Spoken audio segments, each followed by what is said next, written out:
Good morning all of you. आप सभी का स्वागत है आज के इस योग की कक्षा में। आज की योग की कक्षा बीएससी योग थर्ड ईयर के स्टूडेंट के दूसरे पेपर के लिए है। दूसरे पेपर का नाम है एडवांस योगिक थेरेपी और इसके अंतर्गत आज का टाइटल है effect of various yogic practices on different systems. इसका ये सेकंड लेक्चर है। फर्स्ट लेक्चर हो चुका है जिसके अंतर्गत हम लोगों ने स्केलेटल सिस्टम, एंडोक्राइन सिस्टम और नर्वस सिस्टम, इन तीन सिस्टम पर चर्चा की थी, उसको पढ़ा था। अब इसके बाद के तीन सिस्टम अपना सिलेबस देखिए। सिलेबस के अकॉर्डिंग हैं डाइजेस्टिव, रेस्पिरेटरी और एक्सक्रीटरी। इन तीन सिस्टम्स पर योग के अलग अलग अभ्यासों का क्या इफेक्ट आता है और उसको देखेंगे। उसकी शुरुआत करते हैं। पहला सिस्टम है according to syllabus digestive system. Effect of various yogic practices on digestive system. पाचन तंत्र पर अलग अलग योगाभ्यासों का पड़ने वाला प्रभाव।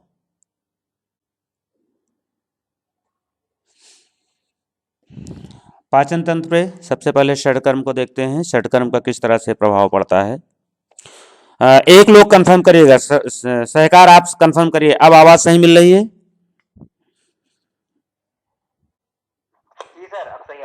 चलिए, सभी लोग म्यूट रखिएगा, कोई अनम्यूट नहीं करेगा। अनम्यूट से ही आवाज गूंजती है। जब क्वेश्चन पूछने का लास्ट का होगा सेशन, 10 मिनट पहले हम लेक्चर समाप्त करेंगे और तब वहां पर हम क्वेश्चन आंसर का सेशन लेंगे, तब आप लोग अनम्यूट करिएगा।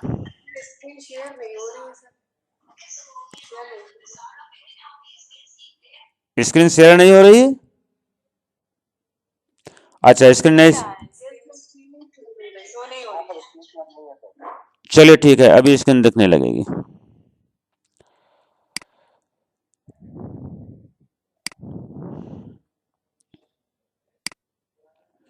तो आज हम पाचन तंत्र पर योग के अभ्यास को देख रहे हैं। आप आ गई? Yes sir. Effect of various yogic practices on digestive system. इसके अंतर्गत पहला अभ्यास षटकर्म ले रहे हैं। षटकर्मों के अभ्यास किस तरह से हमारे पाचन तंत्र को प्रभावित करते हैं। षटकर्म में अभ्यास हम जानते ही हैं, धौतिर्वस्थित तथा नेतिर नवलिकी त्राटकम तथा कपालभाति शैतानी षटकर्माणि समाचरित। ये 6 शोधन क्रियाएं षटकर्म के अंतर्गत आती हैं। इनमें से पहली क्रिया जो है धौति, यही मुख्य रूप से पाचन तंत्र को प्रमुख रूप से प्रभावित करती है, क्योंकि इसमें शुद्धि की क्रियाएं होती हैं इसमें धौति में, और शुद्धि का हिस्सा होता है माउथ, ओसोफेगस और आमाशय। तो पाचन तंत्र की जुड़ी हुई समस्याएं जो आमाशय से जुड़ी होती हैं, उनमें धौति का अभ्यास बहुत लाभकारी है। अगर आप ग्रंथ संहिता के अनुसार धौति देखें तो वहाँ धौति को बहुत ज़्यादा अच्छे से डिस्क्राइब किया गया है, जबकि हठ प्रदीपिका में केवल वस्त्र धौति की चर्चा की गई है। गजकर्णी क्रिया भी आई है और वहाँ पर पानी के द्वारा, जिसको आप कुंजल बोलते हैं, पानी के द्वारा आमाशय की सफाई की बात की गई है। लेकिन धौति का उल्लेख मुख्य रूप से वस्त्र धौति का उल्लेख ही हठ प्रदीपिका में किया गया है। लेकिन ग्रहण संहिता में तो धौति के 4 भेद, फिर पहली धौति, अंतर्धौति, अब अंतर्धौति के फिर 4 भेद, और मुख्य रूप से धौति के जो 4 भेद हैं वो अंतर्धौति है, दंत धौति है, हृदय धौति है, मूल शोधन है। ये इस तरह के धौति के भेद। तो ये सारे अभ्यास पाचन तंत्र को प्रभावित करते हैं। अब पाचन तंत्र के कौन कौन बीमारियों में अभ्यास प्रभावी होंगे, कौन कौन में सावधानियां हैं, इनको सावधानी पूर्वक कुछ कुछ परिस्थितियों में किया जा सकता है, तो कौन कौन से ऐसे अभ्यास हैं जिनको किस किस बीमारियों में किया ही नहीं जा सकता है, ये देखेंगे। पाचन तंत्र से जुड़ी हुई बीमारी जैसे कि अपच, गैस, कब्ज, इस तरह की बीमारियों में कुंजल का अभ्यास लाभकारी है। वस्त्र धौति प्रचलन में कम है, लेकिन कुंजल प्रचलन में पूरी तरह से है और कुंजल का अभ्यास हर कोई कर सकता है। तो जो कुंजल का अभ्यास है, यह पूरी तरह से प्रभावी है आपके इन बीमारियों में जिनका मैंने नाम लिया, कब्ज या अपच या भूख का न लगना या गैस का बनना। इन सब बीमारियों में धौती से जुड़ी हुई समस्याएं, धौती से जुड़ा हुआ ये कुंजल का अभ्यास प्रभावशाली है। इसी के साथ साथ अगर आंतों में, गले में घाव नहीं है तो एसिडिटी की समस्या में भी ये रोग लाभकारी है, क्योंकि एसिडिटी और एसिडिटी का विकृत रूप जब भी अल्सर में कन्वर्ट हो जाता है, और अल्सर के भी दो पार्ट होते हैं, गैस्ट्रिक अल्सर और पेप्टिक अल्सर। तो पेप्टिक अल्सर का तो मतलब ही है कि घाव हो गया, उसमें तो कुंजल नहीं किया जाएगा। लेकिन गैस्ट्रिक अल्सर के साथ भी अगर घाव है आमाशय के किसी हिस्से में या ओसोफेगस के आहार नाल के किसी में हिस्से में, तो वैसे में कुंजल और तकलीफ को बढ़ा सकता है। नमक मिला पानी होता है, गर्म पानी होता है, घाव को भी बढ़ा सकता है। इसमें ज़्यादा कुछ दिक्कत होती है तो कई बार वोमिटिंग, जब आप कुंजल करते हैं तो ब्लड भी आ जाता है अगर घाव ज़्यादा है, या थोड़े भी घाव में आ सकता है, क्योंकि बहुत ज़्यादा आमाशय पे लोड पड़ता है, प्रेशर आता है। तो ऐसी स्थिति में कोई भी ऐसी बीमारी जहाँ पर आमाशय, ओसोफेगस, इन अंगों में अगर घाव है, इंजरी है, तो धौती का या कुंजल का कोई भी अभ्यास ना करें। लेकिन अगर घाव नहीं है तब आप कर सकते हैं, और तब फिर इन बीमारियों में फ़ायदा होगा। तो हम इफ़ेक्ट भी देख रहे हैं, डिजीज भी देख रहे हैं, दोनों तरह से देख रहे हैं। पाचन तंत्र में आमाशय की कार्य क्षमता को इम्प्रूव करने के लिए षटकर्म में कुंजल का अभ्यास सबसे ज़्यादा प्रभावी होगा, और अगर वस्त्र धोती जो लोग कर सकते हैं तो वो भी। और अगर बीमारी है तो पाचन तंत्र से जुड़ी हुई ये 2-3 बीमारी जिनका मैंने नाम लिया, उसमें धौती का कर्म का अभ्यास या कुंजल का अभ्यास किया जा सकता है और उससे लाभ होगा। यहाँ अपच जो मैंने इस्तेमाल किया, या कब्ज जो मैंने कॉन्स्टिपेशन की बात कही, षटकर्म फायदा जरूर करेगा। देखिए यहाँ पर आपका जो विषय चल रहा है वो चल रहा है अलग अलग सिस्टम पे अलग अलग अभ्यासों का प्रभाव। तो डिफरेंट टाइप्स के योगिक प्रैक्टिसेस हैं और डिफरेंट टाइप के सिस्टम है, इसको आप अलग अलग पढ़िए। लेकिन जब आप इलाज की बात आएगी तो इनका कोरिलेशन सबसे इम्पॉर्टेंट है, और कोरिलेशन में आप डिजीज के अनुसार चलेंगे, अभ्यास के अनुसार नहीं चलेंगे, डिजीज के अनुसार चलेंगे। और डिजीज के अनुसार जब चलेंगे तो हमने आपको लगभग हर क्लास में पढ़ाया है कि डिजीज में जिस भी बीमारी का आप इलाज करने जा रहे हैं, सबसे पहले उसकी इटियोलॉजी जानिए, सबसे पहले उसकी इटियोलॉजी जानिए, यानी कि वह रोग उत्पन्न कैसे हुआ है। बिना उसके अगर आप यौगिक उपचार करेंगे तो कहीं फ़ायदा होगा, कहीं फ़ायदा नहीं होगा, और कहीं नुकसान भी होने की पूरी संभावना है। इसलिए आप इटियोलॉजी के सहारे चलेंगे, आपको बहुत अच्छा रिजल्ट मिलेगा। तो अब उदाहरण के लिए हम कॉन्स्टिपेशन ले लेते हैं, डाइजेस्टिव सिस्टम से जुड़ी हुई समस्या है, उसको हम पढ़ रहे हैं। अब अगर हम कब्ज का इलाज करने जा रहे हैं तो अलग अलग तरह के प्राणायाम, अलग अलग तरह के आसन, अलग अलग तरह के षटकर्म, ये सब फ़ायदा जरूर करेंगे। लेकिन हमें अभ्यास के से नहीं आना है, हमें बीमारी से आना है। तो हम सबसे पहले पता चलेंगे यह बीमारी इसको क्यों हुई। अगर बीमारी का रफेज आइटम कम होना कारण है कि वो व्यक्ति पानी ही नहीं पीता है और सब चिकनी वस्तुएं, समोसे रोज खाता है, और ये जो आंत में चिपकने वाली चीज़ें वो सब खाता है, फ्रूट्स नहीं खाता, और उसके आहार में रेशेदार सब्जियां या पत्ते, फल या ये सब नहीं होते हैं, अनाज भी उसका छिलका युक्त नहीं इस्तेमाल करता है, और आलसी प्रवृत्ति का है, बैठे रहता है, एकदम मूवमेंट भी नहीं करता है। तो मूवमेंट नहीं करता, पानी भी कम पीता है, और जो है वो सब चिपकने वाले मैदा से बने हुए खाद्य पदार्थ हैं उसके भोजन के अंग। अब ऐसे व्यक्ति को अभ्यास कराने के साथ साथ उसको काउंसलिंग में ये सब चीज़ें बताइए कि आपकी बीमारी का कारण क्या है, मैदा युक्त भोजन है। बीमारी का कारण क्या है, कब्ज का कारण क्या है, कब्ज का कारण है कि आप मूवमेंट नहीं कुछ करते हैं। तो मूवमेंट वाला काम आसन करेगा आप, अब वहीं से पकड़ लीजिए। अगर रीजन आसन है और सारी मूवमेंट का कम होना है तो षटकर्म में क्या, कौन सी क्रिया आ जाएगी, कौन बताएगा इसका उत्तर? जरूर लास्ट में, डिस्कशन लास्ट में करेंगे। आप लोगों को भी माइक ऑन करोगे, आवाज़ क्लियर नहीं मिलेगी। लास्ट में डिस्कशन करेंगे, और क्वेश्चन मैं ऐसे पूछूंगा और अपने से भी मैं सबका उत्तर दे रहा हूँ, ताकि बहुत ध्यानपूर्वक सुनिए। तो अगर कोई बताता है या नहीं भी बताता है और आप काउंसलिंग से फाइंड आउट करते हो कि भाई इस चीज़ के मूवमेंट नहीं होता है इसलिए इसको कब्ज है, तो षटकर्म में नौली क्रिया अग्निसार, अग्निसार को षटकर्म में नौली की उपक्रिया मानी जाती है, इसलिए षटकर्म में उसको शामिल कर लिया गया है। तो अग्निसार, चूंकि नौली तो एक दिन में होने वाली नहीं, लंबा अभ्यास है, लेकिन अग्निसार हर कोई कर सकता है।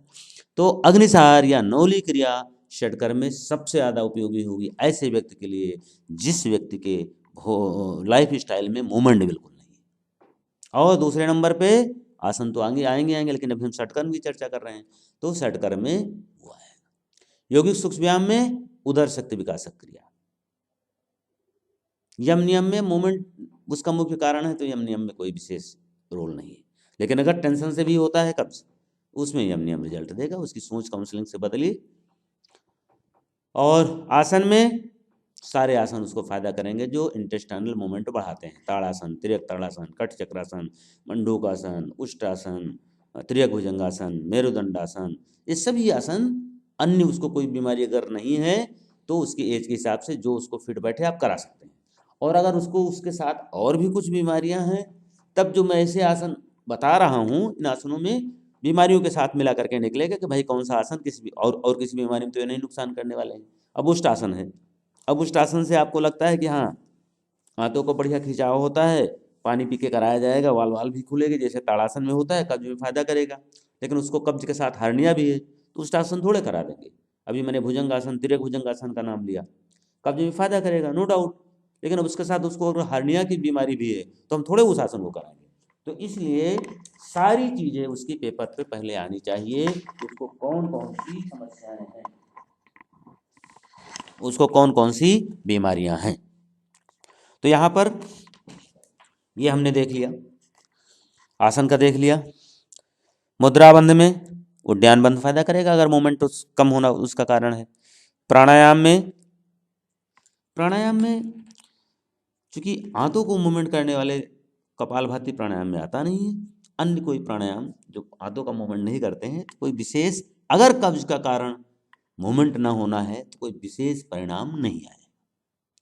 तो ये हो गया। अब थोड़ा कारण बदल दीजिए, अब उसका कारण कर दीजिए कि वो मूवमेंट करता है लेकिन उसके खाने में गड़बड़ है, वो मैदा खाता है और रफेज आइटम उसके डाइट में नहीं है, वो मैदा युक्त भोजन करता है और बहुत मेहनत करता है और दिन भर दौड़ता रहता है, सूर्य नमस्कार भी रोज 25 सेट 50 सेट करता है, फिर भी कब्ज नहीं टूट रहा है, तो कैसे कब्ज टूटेगा। और वो ये भी बताता है कि जिस दिन मैं चना खा लेता हूँ अंकुरित, उस दिन पेट साफ हो जाता है। या मान लीजिए किसी दिन कहीं कुछ ऐसा हुआ कि सॉलिड ज़्यादा ले लिए, पेट साफ हो जाता है, तो उसको बताइए, या कुछ कुछ रिलैक्स हो जाता है, कम कम महसूस होता है, तो इन्हीं सबसे पकड़ में आ जाएगा इसका रीजन मैदे है।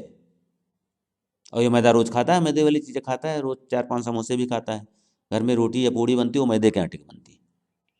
तो इससे आप, ये कि टीचर का काम है, ये चिकित्सक, योग चिकित्सक का काम है कि वो काउंसलिंग करके कुछ टेढ़े मेढ़े क्वेश्चन पूछ के बिल्कुल ये एटियोलॉजी बिल्कुल उभार करके फ्रंट पे ले आए कि इसको, इस समस्या का कारण क्या है। अब ये जब पता चल गया पूरी तरह से कि आहार में ही गड़बड़ है, तो उसको आप वो, और वो मूवमेंट इतना सब कर ही रहा है, तो आहार चिकित्सा में जाइए मिताहार के अंतर्गत, और वहाँ से उसको पकड़िए, उसको नियमित कुछ भोजन का हिस्सा बनाइए। भाई 2 सेब आपको रोज खाने हैं या 2 खीरे रोज खाने हैं, जैसा वेदर है, जैसा सीजन है और जैसी उसकी आर्थिक स्थिति है, जैसा संभव है, मतलब कुछ न कुछ रफेज आइटम उसके आहार का हिस्सा अनिवार्य रूप से हो जाना चाहिए। आहार का अंग क्या होगा या क्या कंपोनेंट वो चयन करेगा, ये वातावरण और जलवायु और उसकी आर्थिक स्थिति, इन सब पे डिपेंड करेगा। तो ये आप देख रहे हैं कि पाचन तंत्र के कौन कौन से अंग किस किस तरह से प्रभावित कर रहे हैं। षटकर्म शोधन का मुख्य काम करता है, उसमें शुरू के जो षटकर्म है, धौती, नेति, नौली, तो धौती और नेति ये 2 शुद्ध की क्रियाएं मुख्य रूप से, और नेति, नौली, नौली जो है वो मूवमेंट की क्रिया है, उसमें हाथों का मूवमेंट जबरदस्त होता है, मूवमेंट के थ्रू चूंकि अग्निसार इत्यादि होता है, उसमें अग्नि शरीर के एंजाइम्स वगैरह सेक्रेट होते हैं, लेकिन मुख्य रूप से वो मूवमेंट उसमें प्रधान रहता है। कपालभाति में ऊपर का हिस्सा प्रभावित होता है मुख्य रूप से, इनडायरेक्टली आंतें भी प्रभावित होती हैं। तो षटकर्मों में मुख्य क्रिया जो है वो धौती ही क्रिया है, उसके विभिन्न रूप हैं जो अमाशय की शुद्धि इत्यादि करता है, और उधर फिर वस्ती जिसका दूसरा रूप है, आधुनिक रूप और सरलीकृत रूप और व्यवहारिक रूप भी है एनीमा, तो उसका प्रयोग आपके बड़ी आंतों का और एनस के पार्ट का को शुद्ध करना होगा। तो ऐसी अवस्था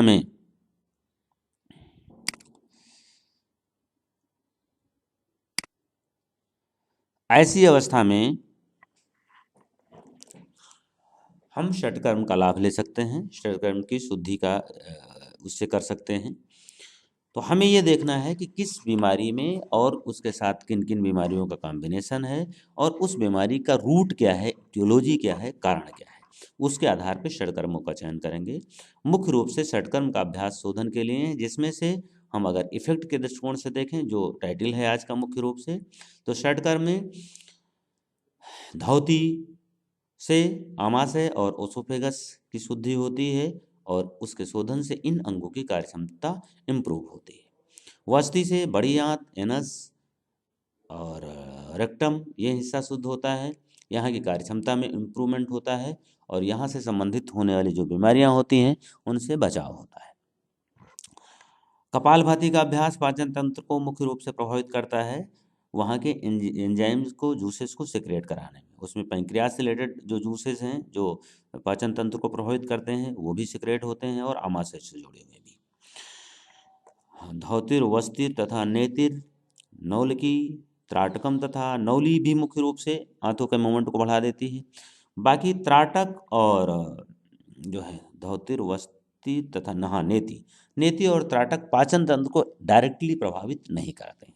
अगर पाचन तंत्र मुख्य रूप से तनाव, स्ट्रेस के कारण डिस्टर्ब है, तब जाकर के त्राटक का रोल आएगा और तब जाकर के कपाल उसका नीति का रोल आएगा। बाकी कपालभाति तो, और तब कपालभाति का रोल तब भी रहेगा।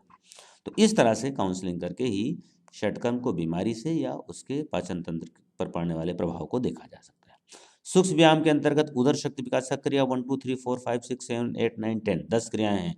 10 क्रियाएं पाचन तंत्र को प्रभावित करती हैं।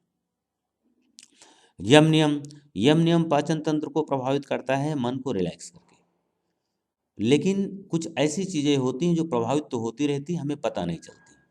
जैसे कि यम नियम के अनुपालन से पेट खराब होता है। यम नियम का अनुपालन न करने से पेट खराब होता है। इसका व्यवहार या इसका आचरण न करने से नींद, इंसोम्निया की बीमारी हो जाती है, तमाम तरह के मेंटल डिसऑर्डर्स हो जाते हैं। लेकिन ये इतना स्लो चलते हैं, 10 साल 50 साल कहीं लग जाए, तो व्यक्ति उतना माइनर ध्यान थोड़े देता है कि हमने एक बार अगर हमारे आचरण से असत्य का पालन हुआ तो मेरा कितना नुकसान हुआ।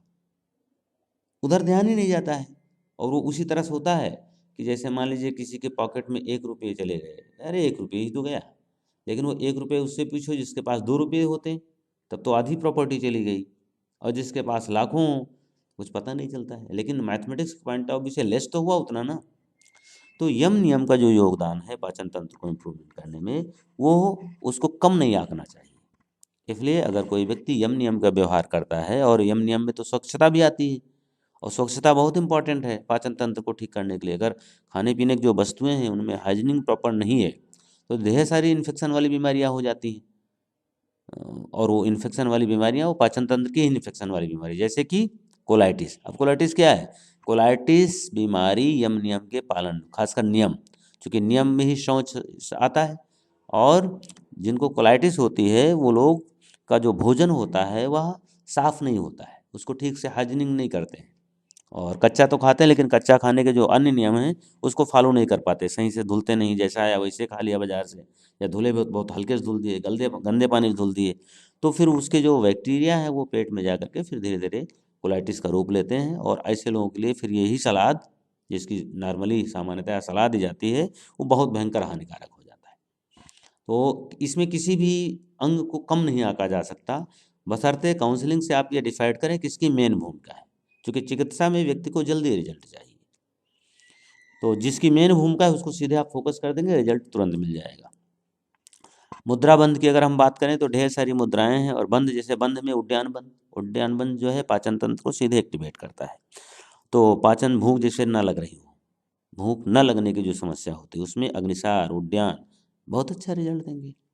ठीक उसी प्रकार ढेर सारी ऐसी मुद्राएं होती हैं जो हाथों को प्रेस करती हैं, बिल्कुल जैसे पश्चिमोत्तानासन से बिल्कुल मिलती जुलती मुद्रा होती है तड़ागी मुद्रा।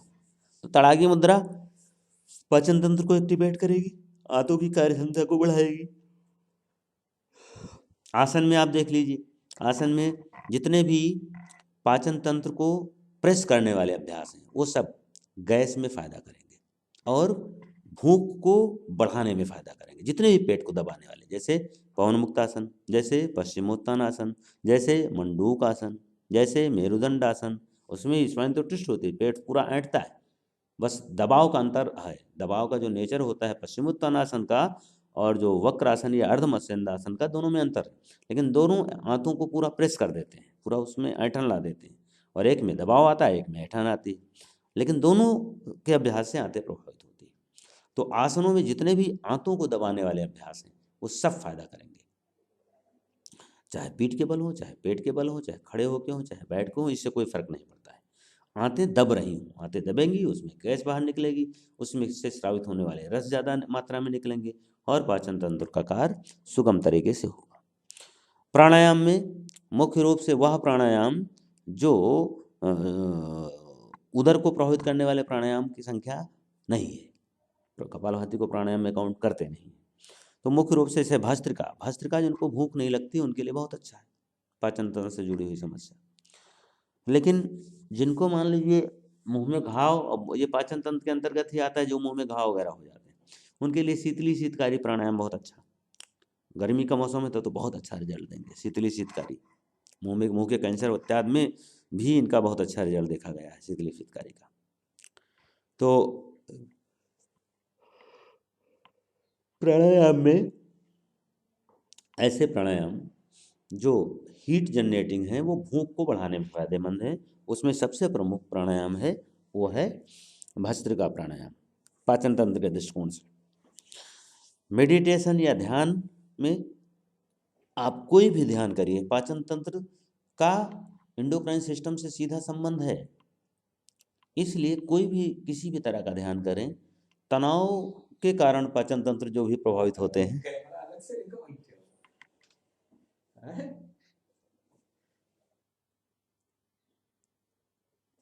तो कोई अभ्यास सीधे पाचन तंत्र को प्रभावित करता है, तो कोई अभ्यास इनडायरेक्टली। लेकिन कोई ऐसा अभ्यास नहीं है जो पाचन तंत्र को प्रभावित न करता हो। अब आके दूसरा सिस्टम देखेंगे पाचन तंत्र के बाद।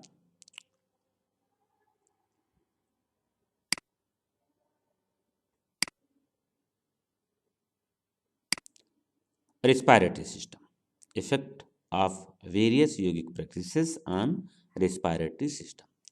श्वसन तंत्र पर पाचन तंत्र श्वसन तंत्र पर योग के किन किन अभ्यासों का मुख्य रूप से प्रभाव पड़ता है और किस तरह से पड़ता है।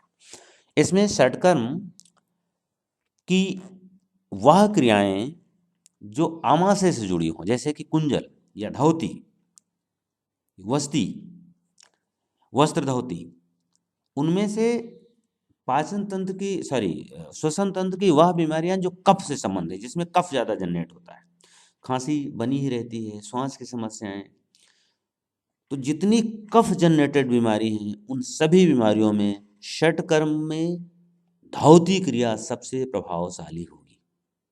क्योंकि धौती क्रिया से आमाशय की स्वच्छता होती है, आमाशय का कफ निकलता है, और आमाशय और फेफड़े दोनों का बिल्कुल क्लोज रिलेशन है, दोनों बिल्कुल अगल बगल है। इसलिए जितनी कफ जनरेटेड बीमारियां होती, क्योंकि कफ का मेन प्रोडक्शन होता है वो आमाशय में होता है और लंग्स में भी होता है, लेकिन लंग्स को तो सीधे अंदर जाके वहाँ कोई उसको साफ करने और धुलने की समस्या वो नहीं है, साधन नहीं है। लेकिन कोई भी चीज़ आप लेते हैं तो वो कुछ समय तो रुकती ही है आमाशय में, और उसका प्रभाव आमाशय में पड़ता है, और उससे फिर लंग्स सीधे प्रभावित होते हैं। इसलिए जितनी भी बीमारियां कफ बढ़े वाले लोगों के लिए वो सारे खाद्य पदार्थ नुकसान करते हैं जो कफ जनरेटिंग होते हैं, यही उसका रीजन है। तो इसलिए कफ को रिमूव करने का धौती सबसे प्रमुख अभ्यास है। धौती के अंदर चाहे आप वस्त्र धौती कर रहे हो, चाहे आप कुंजल कर रहे हो, ये दोनों अभ्यास बहुत ज़्यादा प्रभाव, चाहे जल वमन कर रहे हो पानी पी के, तो ये अभ्यास इस प्रक्रिया में लंग्स से जुड़ी हुई जो समस्याएं हैं उसमें बहुत प्रभावशाली है, बहुत फायदेमंद है, बशर्ते फेफड़े की टीबी इत्यादि ना हो। चूँकि टीबी होने से कई बार इतना ज़्यादा प्रेशर पड़ता है, या घाव अगर है फेफड़ों में, तो कुंजल में इतना ज़्यादा दबाव आता है कि खून आ जाता है, तो खून जो झटका होता है वो मुंह से लंग्स का खून आ जाता है। तो अगर बहुत ज़्यादा घाव है, कुछ है, ऐसी समस्या है, तो फिर नहीं करना है। अदरवाइज लंग्स की कैपेसिटी को बढ़ाने के लिए जो कुंजल की क्रिया है वो वस्त्र धोती की क्रिया है। ये क्रियाएं बहुत अच्छा रिजल्ट देती हैं और बहुत लाभकारी हैं। सूक्ष्म व्यायाम में वक्षस्थल शक्ति विकासक क्रिया 1, 2 ये लंग्स की कार्य क्षमता को बढ़ाती है। ये मुख्य अभ्यास है सूक्ष्म क्रियाओं के अंतर्गत। यम नियम में, चूंकि यम नियम हम बार बार पढ़ते हैं और यम नियम हमारे सामाजिक नियम और व्यक्तिगत नियम है।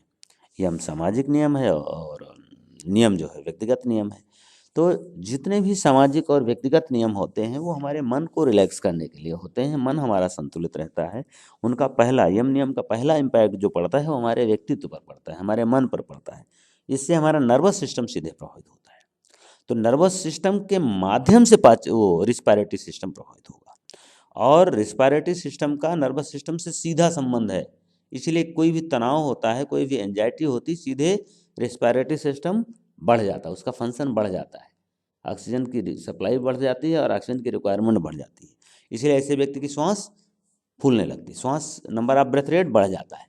तो इसलिए यम नियम का जीवन जो होगा, यम नियम से सदा हुआ जीवन जो होगा, उस व्यक्ति में मानसिक संतुलन बहुत अच्छा पाया जाएगा।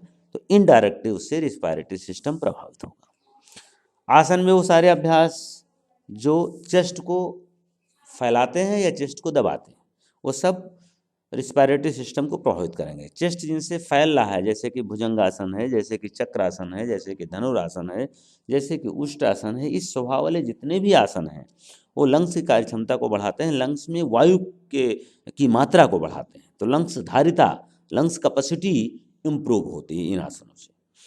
इसी तरह से दूसरे आसन जो चेस्ट को दबा रहे हैं, जैसे कि पश्चिमोत्तानासन, जैसे कि पादहस्तासन, जैसे कि मंडूकासन या शशांकासन, तो ये सब आसन क्या हैं? इन सब आसनों के अभ्यास से एक्सेल बहुत ज़्यादा होता है, एक्सेल पे फोकस किया जाता है इन आसनों पे।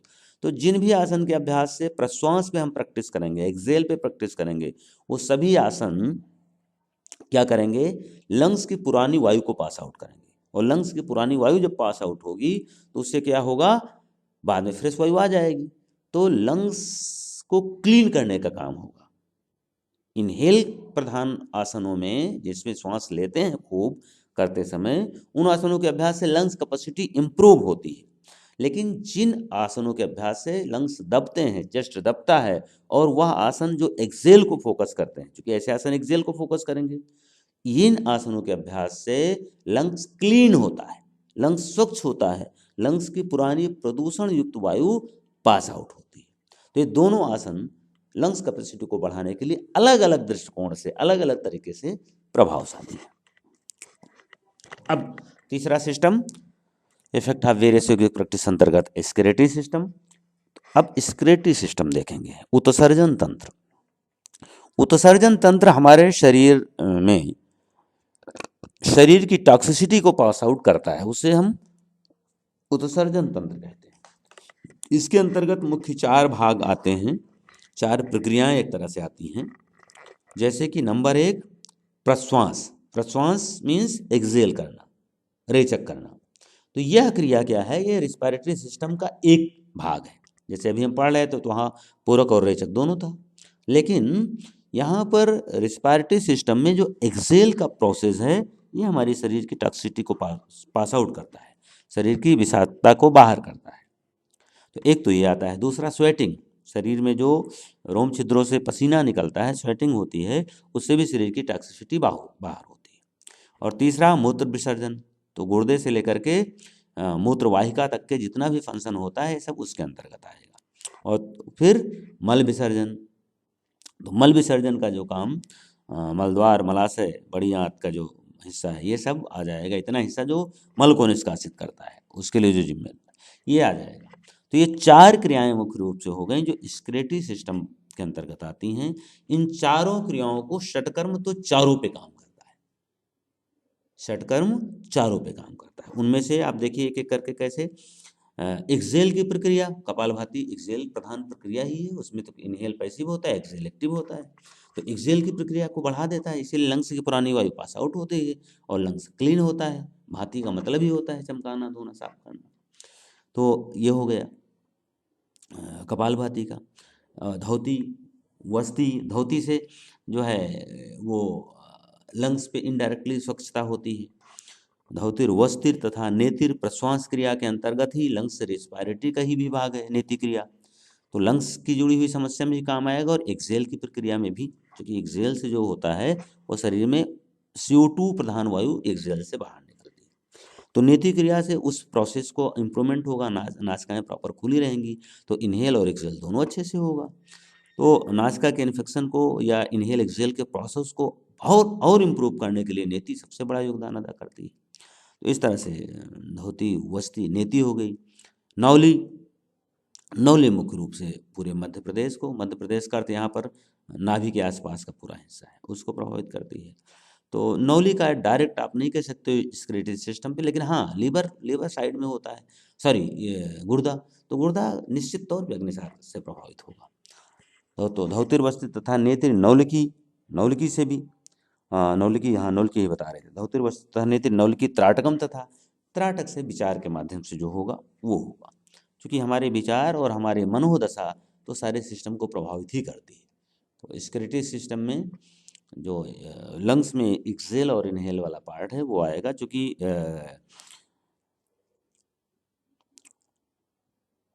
त्राटक के अंतर्गत मन के रिलैक्सेशन से लंग्स का जो पार्ट है वो सीधे प्रभावित होगा। लंग्स में जो एक्सेल वाला प्रॉब्लम है, क्योंकि हम यहाँ एक्सक्रीटरी को पढ़ रहे हैं तो एक्सेल की प्रक्रिया ही उसके अंतर्गत आएगी।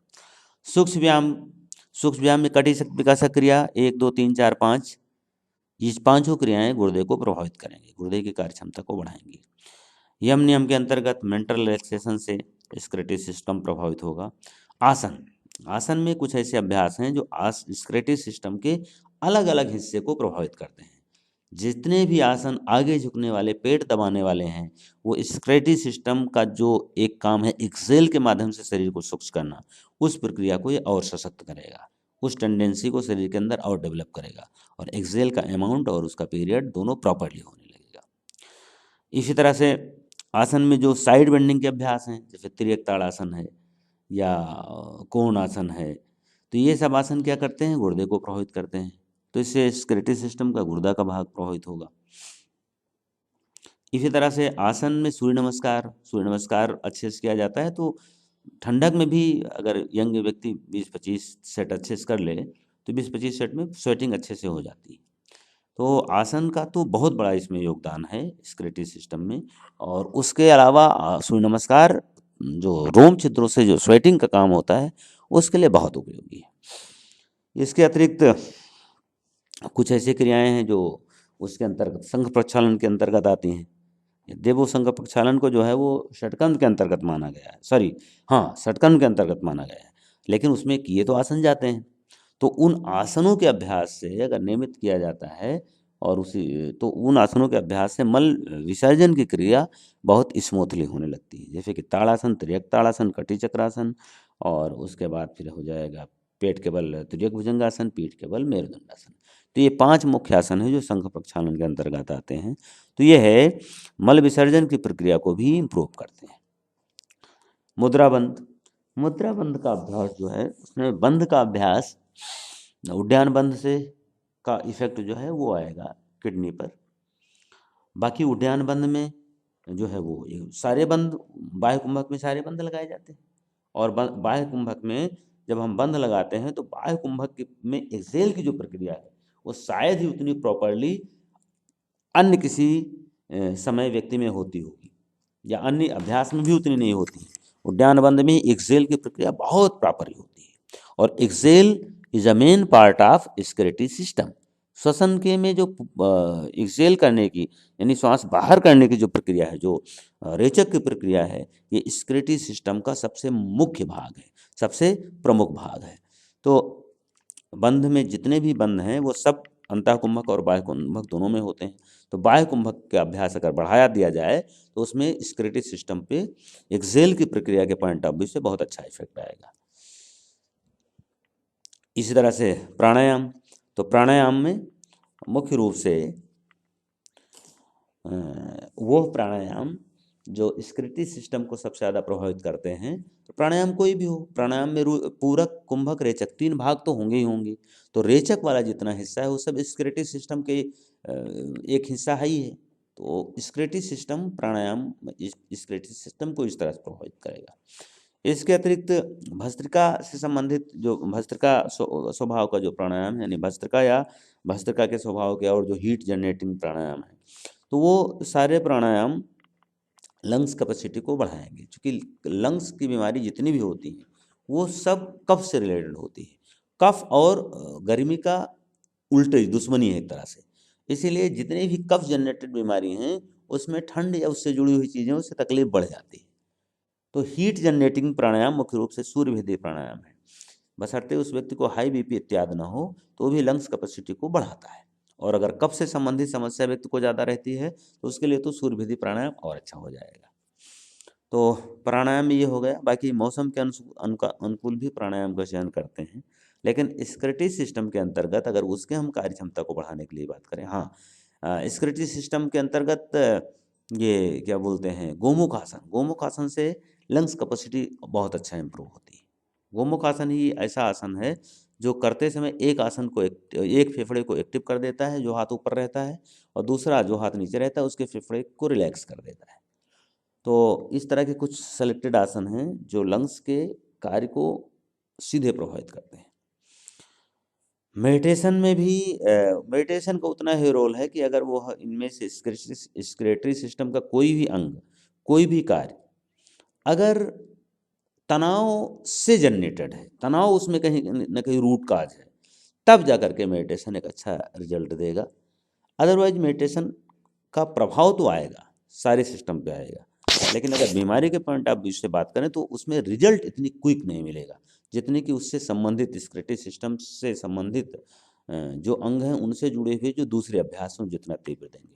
लेकिन ऑल ओवर मेडिटेशन का इम्पैक्ट तो सारे सिस्टम पर जाएगा ही जाएगा, क्योंकि मेडिटेशन जो है वो सीधे सेंट्रल नर्वस सिस्टम का अभ्यास है। और सारे के सारे शरीर के अंग, चाहे वो एंडोक्राइन सिस्टम के हों या दूसरे हों, वो सारे के सारे बॉडी के तंत्र, वो सब अंडर सेंट्रल नर्वस सिस्टम ही रन करते हैं।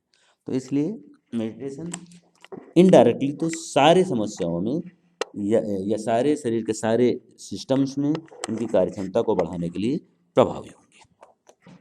तो इस तरह से क्लास जो है वो आपकी पूरा हो रहा है लेक्चर, और अगली क्लास का समय भी हो गया है। लेकिन आप लोगों को हम समय दे रहे हैं थोड़ा सा कि इससे संबंधित जो क्वेश्चन आंसर हो उसके लिए डिस्कशंस कर लेते हैं। तो उसके लिए हम आपको आमंत्रित करते हैं।